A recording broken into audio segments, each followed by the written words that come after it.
అయినా ఎవడ్రా నీ సైజుకి చిన్నపిల్లల డ్రెస్సులు కుట్టింది? ఓ బాబు, డ్రెస్ కుట్టాలమ్మా. Okay sir. లంగా జాకెట్టు చిన్నపిల్లలు వేసుకుంటారే, ఫ్రాక్ టైపు అలాంటిది. కుట్టించేద్దాం సార్, దాందే ఉంది. పాప ఎక్కడ ఉంది? ఆ? ఎవరు? మా పాప? మా పాప ఇంట్లో ఉంది. అదేంటండి, పాపని తీసుకురాకుండా మెజర్మెంట్స్ ఎలా తీసుకుంటాం?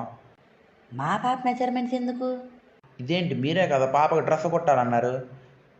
డ్రెస్ పాపకు కాదు, నాకు. ఇదేం కర్మరా దేవుడా.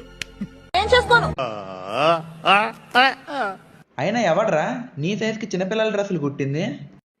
ఓ బాబు, డ్రెస్ కుట్టాలమ్మా. Okay sir. లంగా జాకెట్టు చిన్నపిల్లలు వేసుకుంటారే, ఫ్రాక్ టైపు అలాంటిది. కుట్టించేద్దాం సార్, దాందే ఉంది. పాప ఎక్కడ ఉంది? ఆ? ఎవరు? మా పాప? మా పాప ఇంట్లో ఉంది. అదేంటండి, పాపని తీసుకురాకుండా మెజర్మెంట్స్ ఎలా తీసుకుంటాం? మా పాప మెజర్మెంట్స్ ఎందుకు? ఇదేంటి, మీరే కదా పాపకు డ్రెస్ కుట్టాలన్నారు? డ్రెస్ పాపకు కాదు, నాకు. ఇదేం కర్మరా దేవుడా.